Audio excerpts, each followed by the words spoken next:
예, 만난 적 없는 사람도 좋은 생각을 갖게 하라. 만난 적 없는 사람도 좋은 생각을 갖게 하라라는 제목으로 하나님 말씀 증거하도록 하겠습니다. 그 에스더 패럴이라는 분이 계시는데 여자분인데요. 그 정신과 의사이자 또 작가이기도 합니다. 뭐 우리나라에도 소개된 책들이 굉장히 많이 있는데 그건 생략하기로 하고 하여튼 그 의사로서 또 작가로서 굉장히 영향을 미치는 분입니다. 이분이 그 사회성 연구를 특별히 많이 했는데요. 이게 정신과 의사이기 때문에 그 성공과 실패의 갈림길 뭐 이런 거에 대한 글들을 되게 많이 썼습니다.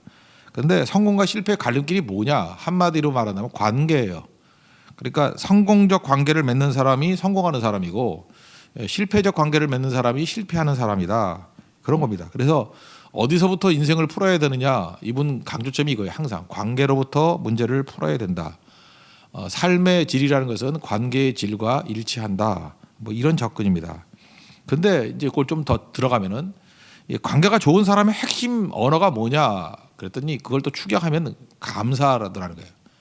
그러니까 관계가 좋은 사람이 성공한 사람인데 그 관계가 또 뭐냐라고 또 축소해서 들어가다 보니까 이 감사가 있는 인생이라는 것입니다. 그래서 이 감사가 있는 인생은 누구하고든지 이렇게 친밀함이 있대요. 친해지게 된다는 것입니다. 그래서 친해지기를 원하면 감사를 표현하라.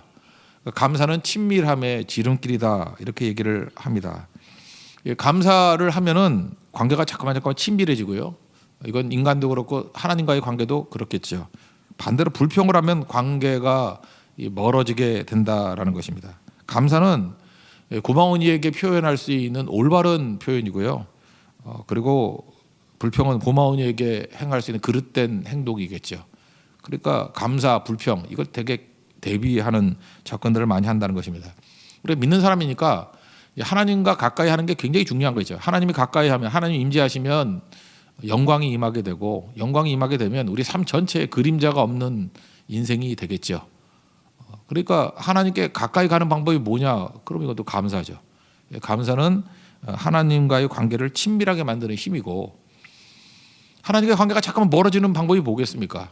불평이죠. 불평하면 하나님과의 관계를 다 깨트려 버린다는 것입니다. 그래서 이거는 뭐 단순하게 감사하느냐 불평하느냐의 문제가 아니라 우리 삶 전체를 어디로 이끌어가느냐 하는 아주 굉장히 중요한 문제라는 것입니다. 오늘 22절을 보십시오. 하나님을 잊어버린 너희여 이제 이를 생각하라. 그렇지 않으면 내가 너희를 찢으리니 건질 자 없으리라. 굉장히 강한 표현이죠. 그러니까 하나님을 잊어버린 너희여 이거의 반대말이 뭐예요? 감사로 제사를 드리는 자잖아요. 그러니까 하나님을 잊어버린 자와 동의어가 뭐냐? 감사를 잊은 자. 하나님을 잊은 자는 뭐 이거 불신자고 버림받은 사람 아닙니까? 그런데 감사를 잊은 자와 동의어로 사용했다는 것입니다. 그만큼 감사가 중요하다는 거죠. 오늘 두 가지로 살피겠는데 첫째는 이 감사는 하나님을 영화롭게 한다라는 이 말부터 한번 살펴보도록 하겠습니다. 그러니까 감사는 하나님을 영화롭게 한다. 어떻게 감사가 하나님을 영화롭게 하는 것인가? 또 다른 말로 하면 감사는 하나님을 하나님 되게 드러나게 하는 거기 때문에 그렇습니다. 하나님 됨이 무엇입니까? 하나님은 선하신 분, 하나님은 좋으신 분, 하나님은 올바른 분. 그래서 하나님은 모든 행위가 옳지요. 하나님은 모든 판단이 옳습니다. 하나님은 모든 생각이 옳습니다. 실수가 없으신 하나님이에요. 이게 이제 하나님이거든요. 그러면 하나님을 어떻게 드러내느냐? 내 삶을 통해서 드러내야 된다는 것입니다. 그런데 내 삶을 통해서 드러나게 되면 특징이 뭐냐? 이거 참 말이 추상적이잖아요. 이건 이렇게 접근하는 게 제일 좋은 것 같아요. 한 번도 나하고 만나본 적이 없는 사람이 그 사람에 대해서 이렇게 좋은 생각을 품게 되는 경우가 있죠. 그죠? 그럴 때는 영화롭게 한다는 거예요. 영화롭게 한다는 뜻이 그런 뜻이라는 겁니다. 예를 들어서 제 친할아버지가 일찍 돌아가셨습니다. 그러니까 순교하셨거든요. 그래서 저는 얼굴을 본 적이 없습니다. 그냥 사진도 한 장밖에 안 남아가지고 그냥 흐릿한 사진 그거 하나 외에는 본 적이 없어요. 근데 제가 할아버지에 대한 생각이 참 좋거든요. 우리 할아버지 참 좋은 할아버지고 모든 생각이 다 긍정적인 생각을 갖고 있어요. 좋은 생각을 갖고 있어요. 이유가 뭐냐면 가족들이 항상 감사하는 말을 하는 거예요. 우리 가정의 믿음의 뿌리였고 롤 모델이고 또 말씀 증거하다가 하나님을 위해서 죽음까지 맞이하게 되었고 뭐 이런 식의 얘기들만 쭉 들었다고요. 그러니까 그런 얘기들 쭉 들으면서 느꼈던 게 뭐냐 하면은 할아버지가 참 좋은 분이구나 하는 좋은 생각을 품게 됐습니다. 근데 그 내용은 다 뭐였냐면 그게 감사였거든요. 그러니까 그 감사가 할아버지를 영화롭게 한 거죠.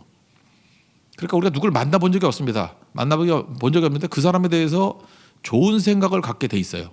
그러면은 그 사람에 대해서 표현했던 사람이 사실은 감사를 표현한 거고, 감사를 표현한 그 내용이 그를 영화롭게 한 거겠죠. 그러면 우리는 하나님 믿는 백성들이기 때문에 우리는 하나님을 이래저래 만나잖아요. 근데 하나님을 전혀 모르는 사람들이 우리와 접촉을 갖다가 하나님에 대한 좋은 생각을 품게 되었다. 그러면 우리 인생이 어떤 인생이에요? 감사하는 인생이었기 때문에 하나님에 대한 좋은 생각을 품게 되었다는 것입니다. 그게 하나님을 영화롭게 하는 거예요. 그러니까 내 주변에 있는 사람도 이상하게 하나님에 대해서 이게 생각이 안 좋아요. 그렇다 그러면 우리가 행동을 통해서라든지 말을 통해서라든지 원망과 불평이 나왔을 가능성이 큽니다. 그러면 하나님에 대한 생각이 나쁜 생각으로 굳어지게 된다는 것입니다. 그러면서 이해를 못하는 거예요. 나는 하나님을 믿지만 왜 내 주변에는 이렇게 이상한 인간들만 다 모여 있나? 그 내 삶 속에서 하나님을 영화롭게 하는 삶이 없기 때문에 그렇습니다. 그러니까 감사로 하나님을 영화롭게 하는 자가 되라, 그런 얘기죠. 이건 모든 인간관계에도 다 통용되는 거라고 생각을 합니다. 예를 들어서 내 주변에 아는 사람들이 있지 않습니까? 하나님 계시고 이웃도 있고 친구들도 있고. 근데 내 주변 사람들을 나랑 접하는 사람이 모르잖아요. 근데 오래간만에 딱 만났더니, 예를 들어 내 친구라고 합시다. 제 친구. 뭐 여러분들 모르잖아요. 근데 갑자기 딱 나타났더니 제가 평상시에 그 친구에 대해서 감사한 마음을 많이 표현했어요. 그러면 처음 만나는 분이지만 그렇게 얘기할 거 아니에요. 처음 뵙겠습니다. 그런데 참 좋으신 분이더라고요. 이렇게 얘기할 거 아니에요. 왜 그래요? 좋은 얘기도 많이 들었기 때문에. 그렇다는 얘기는 뭐예요? 제가 평상시에 그분에 대해서, 그 친구에 대해서 감사를 표현했고, 그것이 그를 영화롭게 해서 한 번도 만나본 적이 없는 사람에게 좋은 생각을 심어준 거겠죠. 근데 이상해요. 어떤 사람 만나보면은 한 번도 본 적도 없는데 보기 싫은 사람이 있어요. 보기도 전에 나쁜 생각으로 가득 차 있는 거예요. 그럼 그 사람의 삶은 불평의 삶이었기 때문에 그렇다는 것입니다. 그래서 어떤 사람을 갖다가 이렇게 수치스럽게 만들게 되었다는 것입니다. 그러니까 우리의 삶이 이 감사로 영광을 돌린다, 이거 복잡한 거 아니에요. 내 주변에 있는 모든 사람들이 하나님을 만나본 적이 없지만 하나님에 대해서 좋은 생각을 품게 만들고, 내 주변 이웃들에 대해서 한 번도 만나본 적이 없지만 그 만나보지 못한 사람들에 대해서 좋은 생각을 품게 만드는 것, 그것이 영화롭게 한다, glorify, 그죠? 영광스럽게 한다, 그런 뜻이라는 것입니다. 우리가 감사함으로 하나님뿐만 아니라 우리 주변까지도 다 영광스럽게 또 좋은 생각을 품게 만드는 우리 하나님 백성 되기를 바랍니다. 그게 감사로 영화롭게 하는 인생이라는 것입니다. 두 번째로 감사의 능력은 또 뭐냐 하면은 하나님의 구원이 임하는 길이라는 것입니다. 오늘 23절을 보시면 그의 행위를 옳게 하는 자에게, 그의 행위를 옳게 하는 자가 뭐예요? 감사하는 자죠. 그러니까 감사의 행위는 옳은 행위다, 그런 얘기죠. 내가 하나님의 구원을 보이리라. 감사하는 자에게 하나님의 구원을 보여주신답니다. 하나님이 구해주신다는 거죠. 가까이 오시니까 임재해 주시고 공급과 영광을 주셔서 그림자 없는 사역이 되게 해 주신다는 것입니다. 그럼 이 얘기를 뒤집어 얘기하면 하나님께서 왜 우리에게 구원을 안 주시고 뭐 응답도 안 주시고 뭐 그럴까? 감사할 때까지 기다리는 거죠. 그죠? 감사할 때 구원이 작동한대요. 감사할 때 그 얘기 아니에요? 감사하는 자에게 내가 하나님의 구원을 보이리라. 그러면 감사하지 않는 자에게는 하나님의 구원을 감추리라, 그 얘기겠죠. 감추리라. 없는 건 아닌데 아직은 때가 아니다, 그런 얘기겠죠. 그렇다 그러면 감사는 모든 문제 해결의 열쇠죠. 열쇠라는 게, 문이라는 게 열리는 거 아니에요. 근데 지금 안 열렸다, 그 얘기 아닙니까? 근데 문제라는 문을 여는 열쇠가 감사라는 거예요. 감사하면 됐구나 하고 하나님께서 구원을 보이리라, 이렇게 말씀하셨다는 것입니다. 그러니까 우리 삶의 많은 부분들에 있어서 이렇게 풀리지 않는 문제들은 사실 유보된 거거든요. 하나님이 다 풀어주실 건데 감사가 없기 때문에, 감사라는 열쇠가 없기 때문에 풀리지 않는 거예요. 그러니까 감사라는 열쇠를 붙들어야 된다는 것입니다. 누가복음 17장을 보면은 10명의 나병 환자가 나오지 않습니까? 뭐 다 아는 얘기입니다. 뭐 사마리아 출신의 한 명만 돌아와서 감사했고 9명은 오지 않았다. 이걸 그 스토리 말고 이걸 갖다가 이제 우리 개인에게만 적용한다를 본다 그러면 예수님 말씀 중에 누가복음 17장 17절이에요. 그 9은 어디 있느냐? 그죠? 그 9은 어디 있느냐? 근데 저는 이걸 이렇게 해석하고 싶어요. 우리 삶 가운데 우리 크리스찬이라 할지라도요. 10가지 뭐 일들이 벌어지면 되게 감사는 한 가지 정도 하는 것 같아요. 10%. 안 그렇습니까? 뭐 이렇게 자기가 크게 느끼는 것 정도 하나 정도나 하지 뭐 잘 안 해요. 그래서 감사도 이게 훈련을 시켜야 된다는데 감사하라 그러면 그때 굳이 생각해 가지고 이거 감사하네 하고 이렇게 감사하잖아요. 예수님 말씀은 이렇게도 해석할 수 있지 않아요? 내가 다 준 건데 너 이제까지 한 가지밖에 감사하지 않았냐? 근데 그 9은 어디 있니? 9에 대한 감사는 어디 있니? 그렇게 해석해도 틀리지 않지 않겠어요? 10가지 우리가 문제 해결을 받았어요. 은혜를 받았다고 10가지. 근데 한 가지밖에 안 하잖아요. 근데 그 9은 어디 있니? 왜 9은 감사 안 하니? 그 9가지도 감사하기 시작한다 그러면 10% 우리 문제가 풀리다가 10배는 늘지 않겠어요? 안 그렇습니까? 그래서 폭발적인 게 되는 거예요. 제가 이렇게 허든 테일러 믿음 기도했던 분들하고 조지 밀러 뭐 이런 분들이 다 특징이 뭐 기도의 정자 그러지 않습니까? 그래서 유심히 봤어요. 도대체 뭔 놈의 기도를 이렇게 열심히 해가지고 뭐 5만 번 기도해서 5만 번 응답을 받고 뭐 기도만 하면 뭐 없던 배도 생기고 뭐 맨날 그런 얘기 아니에요, 그죠? 이렇게 뭐 거의 소설 같은 얘기들만 쭉 써 있는데 그래서 뭔가를 봤더니 차이점이 그거예요. 그냥 허구한 날 앉아가지고 기도만 한 게 아니고 우리보다 감사의 스케일이 더 큰 거예요. 훨씬 더 큰 거예요. 우리가 보통 감사하는 것들이 한 가지라 그러면 이분들의 기도 내용은 감사가 진짜 한 10배는 되는 것 같아요. 그러니까 조지 밀러 되는 길이 뭐냐 하면 그 9은 어디 있느냐 이거를 감사하지 않았던 내 인생의 부분들에서 감사를 찾아내라라는 메시지와 똑같다라는 것입니다. 그럼 여러분들 조지 밀러 돼요. 허든 테일러 된다니까요. 그러니까 결국은 안 풀리는 이유가 뭐냐? 감사예요, 감사.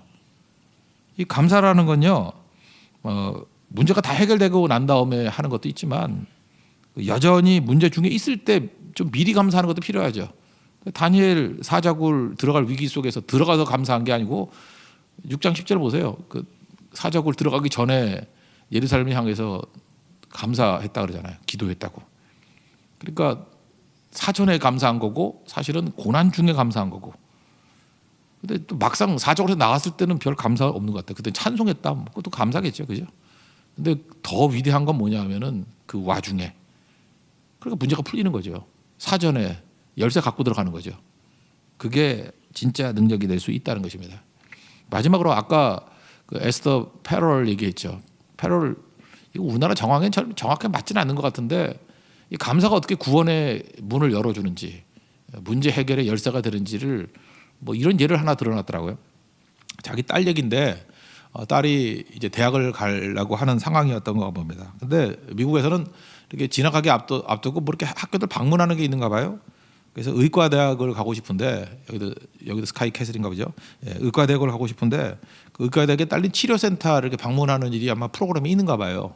예, 여러 명이 갔답니다. 학생들이 갔는데 거기 관리자가 친절하게 소개를 잘 해줬다라는 거예요. 그러니까 여러 명 학생이 갔대. 몇 명 간지 모르지만 뭐 그래도 한 10명 가지 않겠습니까? 잘 하루 종일 소개를 받았대요. 돌아와서 역시 에스더 캐럴의 딸이에요. 정말로 진심 어린 감사의 레터를 보냈대요. 편지를 보냈대요. 그 내용이 뭐냐면 견학에서 느낀 인상적인 점 그리고 도와주신 거에 대한 감사의 내용 그리고 또 뭐 몇 가지 질문. 근데 그게 아주 명문이었는가 봐요. 굉장히 진심 어리게 잘 썼는가 봐요. 그 편지를 받았던 담당자가 다시 편지가 왔어요. 이렇게 편지가 다시 올 정도로 쓸 정도면 너무 좋은 거죠.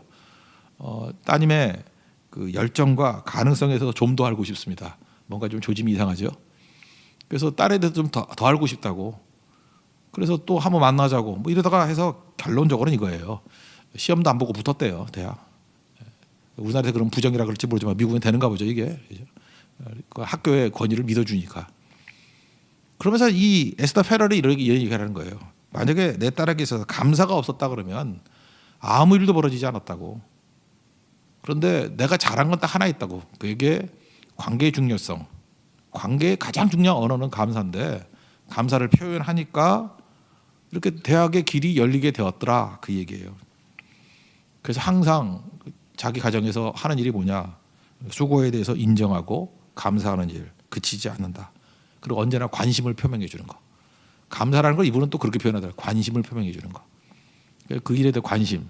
그럼 상대도 자기 자신에 대해서 관심을 갖게 되고, 또 하나 존중을 표현해 주는 거. 참 존중하는 거. 그러면 그 사무엘상 3장의 말씀과 똑같죠. 나를 존중히 여기는 자를 나를 존중히 여기고, 나를 멸시하는 자를 내가 경멸히 여기리라. 이게 이제 그대로 오는 거야. 미러 이미지예요. 그러니까 존중히 여기는 모습들. 이게 교육이라는 것입니다. 근데 보면 참 안 되는 사람들 그래요. 항상 비판 잘하고요. 이렇게 쌍욕 잘하고, 글도 거칠고, 그죠? 남에게 안 되는 거 이렇게 고소해하고, 그게 모든 관계를 깨버리고, 쉽게 하면 망하는 길입니다. 망하려고 작정하면 그렇게 사십시오. 근데 지금 우리가 하나님 앞에서 이 천국의 언어를 배운 거예요. 모든 관계는 감사에서 시작된다는 거예요. 관계로 구원을 보십시오. 하나님의 구원을 보이리라. 오늘도 하나님 앞에 넘치는 감사를 통해서 하나님의 구원을 보는 우리 거룩한 하루 되기를 축원합니다. 예, 모두 자리에서 일어나겠습니다. 91장 찬송하겠습니다.